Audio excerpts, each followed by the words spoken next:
The prison service are using Nazi-style psychological warfare techniques to kill or injure Tommy Robinson. This is unbelievable. You've got to watch this video. Hello everyone, this is Andre Walker. Thanks so much for watching the video. Please do subscribe and hit the bell notification icon. It's the best way to absolutely guarantee you get all of my videos as soon as they are released. Well, let's be clear, Nazism was one of the darkest periods in European history where a major genocide took place against so many innocent people.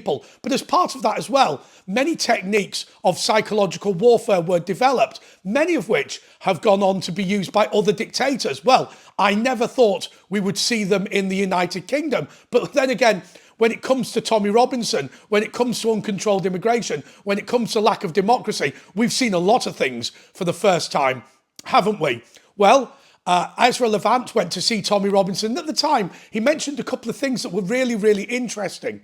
One of them was this fact that Tommy Robinson was living off £60 a month and was eating tuna rather than eating the prison food. I've explained this a few times, so apologies for regular viewers, but it's just that when the food gets delivered to him, it can be poisoned or have something in it. Therefore, he needs to eat off tinned food that's brought into the prison. Last time he struggled to get some, this time he was happy. Now, how happy he's going to be after 9 months of living on canned tuna, I don't really know. But the other thing that Ezra Levant said was that he was not able to exercise properly like other prisoners and had been to see the prison psychiatrist. Now, you think about the psychological warfare techniques that are being used here. First of all, 15 prison cells to himself. He's not in contact with any other prisoners. That's bad enough. Obviously, he doesn't want to go into general population because the Islamists, and he doesn't want to go into the nonce block because of, well, he just doesn't. So he does have to be on his own, and I do accept that. But remember, it's perfectly possible for him to see other prisoners at exercise time. It's perfectly possible for him to see other prisoners at mealtime. By not allowing him to do that, that is psychological warfare in of itself. But the one thing he's requested that still to this day has not been granted is the regular exercise. Other prisoners are allowed exercise 4 times a week. And remember, those are prisoners who will see other prisoners at meal times, at shower times. No, I'm joking. I don't think that's a great time to see somebody in prison. But Tommy Robinson only gets 2 a week. Now, the prison psychiatrist has already told him and presumably told the prison that by not allowing him to exercise regularly, there will be a significant mental toll on him. Now, remember, a lot of these prisoners, when they come out of prison, leave with severe mental health problems. Suicide is extremely high. Now, I'm not saying that that's going to happen in this case because I think it's important to understand that Tommy Robinson is a tough cookie. I don't know him personally, but it's clear from the television that he is. However, we're talking about 9 months of solitary confinement, 9 months of not seeing anybody, 9 months of no regular exercise, 9 months of tinned tuna. The prison authorities know the psychological damage this will do to him. They know how dangerous it is, and yet they push forward anyway. Now, look, should we have some goodwill here? Should you and I believe that this is just the circumstances the prison's in? Oh, it's all very difficult. There's a lot of overcrowding. They're not doing this deliberately. No, I don't think we should accept these excuses because, first of all, when he was in Belmarsh, they said you can either go into the general population or go to the segregation wing, the nonce block, which, of course, neither of which Tommy Robinson could agree to. When he went to HMP Woodhill, well, what is it? 37% of the population are under the age of 25 and 37% of the population are Muslim. It's not necessarily the same 37%, but of course, it's an extremely dangerous place for somebody in his position to be. Similarly, last time he was in prison, they wouldn't give him extra money for extra rations, and he had to just not eat the food that was being delivered to him every single day.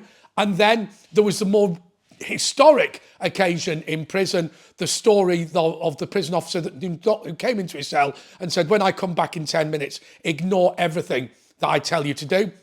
He came back in 10 minutes with 4 other guards and tried to transfer Tommy to a different wing of the prison. Apparently, it was the Islamic terrorist wing of the prison. Now, you can't tell me that that wasn't an attempt to kill him. So, where are we up to then? Well, I don't see any reason why exercise equipment cannot be brought to this man. I can't see any reason why he can't be let out. I mean, let's be honest, why does he have to sit in his cell 23 and a half hours a day if the entire corridor has been reserved for him? Why not allow him to walk free in the corridor? After all, he's a category D prisoner, which means it's not even a criminal conviction. I know this is a bit weird to get your head round, but there are civil offences, there are criminal offences, then there's contempt of court, which is kind of a little bit in between. So the only reason he's in prison is to punish him for being contemptuous of the court. He's not been convicted of a crime. It's a bit weird. But the point is, there's category A prisoners, category B prisoners, category C prisoners, and category D who are basically not even accused of having committed a crime at all, and he is a category D. So why not let him roam the corridors? Why not bring a piece of exercise equipment? Hell, I've said this before, if there's an issue with food, well, you know, the community can raise the money and send it to him, can't they? And then somebody said in the comment section, in fact, loads of people, you're not allowed to take your own food into prison. Yes, that's precisely the point I'm making. You could just send him his own delivery that he could live off for a week. Little fridge in the cell. I don't know how you could power that or whether it's in the corridor or whatever. And, you know, just give him some proper food. I mean, at the end of the day, what is all of this serving? And this is the point that I want to come to with the psychological warfare issue.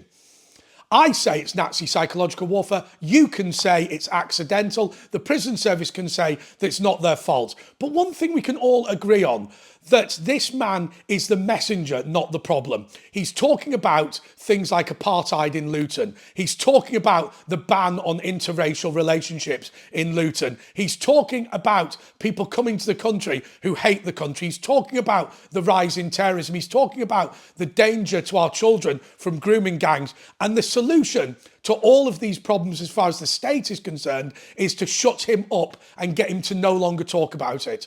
I don't think that that's a sensible solution. I think he should be brought in and there should be a conversation with him. Now, people are going to watch this channel and think that I'm some big Tommy Robinson supporter. I'm not really. By the way, people ask me why I'm not a Tommy Robinson supporter. The reason is I'm not into street protest. It's just not a movement that I would particularly follow. I will admit one thing, you know, I'm not big on out on the street protest, you know, placards and all that sort of thing. If that's your bag, great. It's not my thing.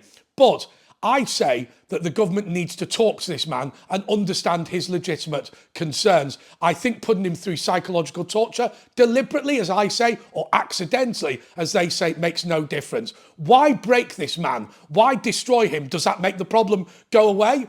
Do the tensions in our community disappear if Tommy Robinson jumps off a building because he was so depressed about his treatment in prison? No.